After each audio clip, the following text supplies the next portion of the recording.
அது பெண்கள் தனிமையில இருக்க பெண்களோ, ஆண்களோ சரி. தனிமையில் இருப்பதற்கு தனிமையை ஏற்றுக்கொள்ள வேண்டும். தனிமை ஒண்ணும் துன்பம் கிடையாது. தனிமையே ஒரு இன்பம் தான். வாழ்க்கை இன்பத்திலிருந்து தான் ஆரம்பிக்குது. தனிமைன்றது என்னது ஃபர்ஸ்ட்டு அப்டின்னா, உனக்கு ஒரு வாழ்க்கை துணை இல்ல. முதல்ல தனிமைன்றது உனக்கு எது தனிமை? இல்ல நான் எங்க அம்மா, அப்பாவோட இருக்கேன். எனக்கு கல்யாணம் ஆகல. இதுதான் தனிமை. அப்படி கிடையாது. நீ தனியா இல்ல. நீ பிறருக்கு அடிமை. உங்க அம்மா உனக்குன்னு தனி வீடு இருக்கா? ஒரு குடும்பமா இருக்கலாம். ஆனா குடும்பத்தில ஒரு தனி வீடு இருக்கணும். ஒரு வளாகம் இருக்க வேண்டும். நீ உங்க அம்மா, அப்பா, தாத்தா எல்லாரோடையும் இருக்கலாம். ஆனா ஒரே வீட்ல இருக்கிற உனக்குன்னு தனி ரூமே கிடையாது அப்படின்னா, நீ தனியா இல்லன்னு அர்த்தம். நீ தனி வீடு. உனது வேலைகளை நீயே செய்ய வேண்டும். உனது வீட்டிற்குள் யாரையும் அனுமதிக்காதே. யாரை சந்திப்பதா இருந்தாலும் வீட்டுக்கு வெளியில சந்திக்கணும். உனது வேலைகளை நீயே செய்ய வேண்டும். உனக்குன்னு தனி வீடு. நீ நீ எந்த விதத்திலும் யாராலும் அச்சுறுத்தப்படவில்லை. நீ சமைப்பதற்காகவோ, சாப்பிடுவதற்காக நான் சமைச்சா நீ இப்போ பொண்டாட்டி சாப்பிட்டா, பொண்டாட்டி சமைச்சா புருஷன் சாப்பிட்டே ஆகணும். இது ஒரு அச்சுறுத்தல். புருஷன் சாப்பிடுவான். அதுக்காக அவனுக்காக நம்ம சமைச்சே ஆகணும். இது ஒரு அச்சுறுத்தல்.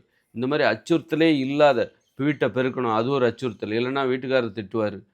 வீட்ட பெருக்கணும், துணிய துவைக்கணும், அவருக்கு டீ போட்டு குடுக்கணும். இந்த மாரி அச்சுறுத்தலே இல்லாம ஒரு வாழ்க்கை. இதுதான் தனிமை. நீங்கள் தனிமையில் இருக்கிறீர்கள். அந்த தனிமை உங்களுக்கு இருக்கிறதா? இல்ல எனக்கு நான் தனியாவே இல்ல. நான் பெருக்கணும், இல்ல எங்க அப்பா திட்டுவாரு, அம்மா திட்டுவாங்க. யாருமே உங்கள திட்டக்கூடாது. உங்க வேலை, உங்க விருப்பம்.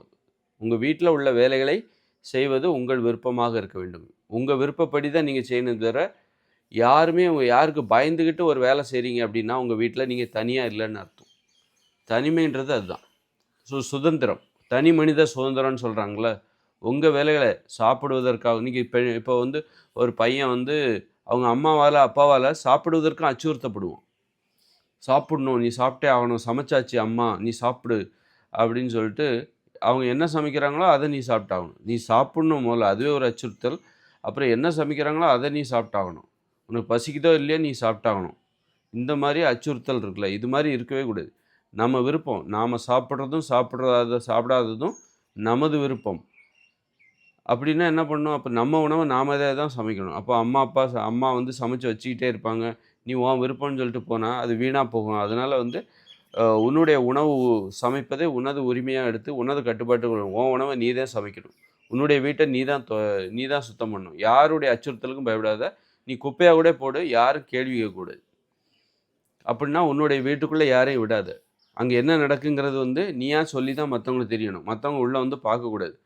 மத்தவங்க உள்ள பார்த்து இன்ஸ்பெக்ஷன் மாரி அந்த மாரி வேலையெல்லாம் அங்க வச்சுக்க கூடாது. இதுதான் தனிமைன்றது. அந்த தனிமையில நீங்க இருந்துட்டீங்கன்னா, அப்படி தனிமையா நீங்க வாழ பழகிட்டீங்கன்னா, யாருக்குமே அடிமையா இருக்க மாட்டீங்க. யாரையுமே எதிர்பார்க்க மாட்டீங்க. யாருக்குமே இதுதான் தனிமைன்றது. இதுதான் தனி மனித சுதந்திரம்ங்கிறது. தனி மனித சுதந்திரம்ங்கிறது உங்க வீட்டுக்குள்ள உங்களுடைய தேவைகள், உங்க வேலைகள் யாருமே அச்சுறுத்தப்படாமல் நீங்கள் வாழ்வதுதான். உங்க வீட்டுக்குள்ள பிறருடைய அச்சுறுத்தல் எதுவுமே இல்லாமல் வாழ்வது. ஒரு கணவனுக்கு பயந்து வாழ்றதுங்கிறது வீட்டுக்கு வெளியில தான். ஒரு கணவன் தனியா வாழணும், மனைவி தனியா வாழணும்.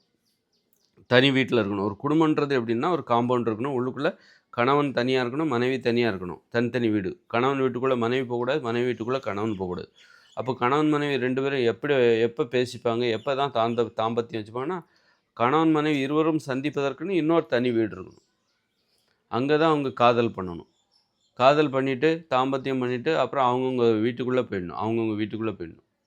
இந்த மாரியான இதுதான் தனிமை என்பது. தனிமையை பாதுகாத்துக் கொண்டு பிறரோடு பழகுவது.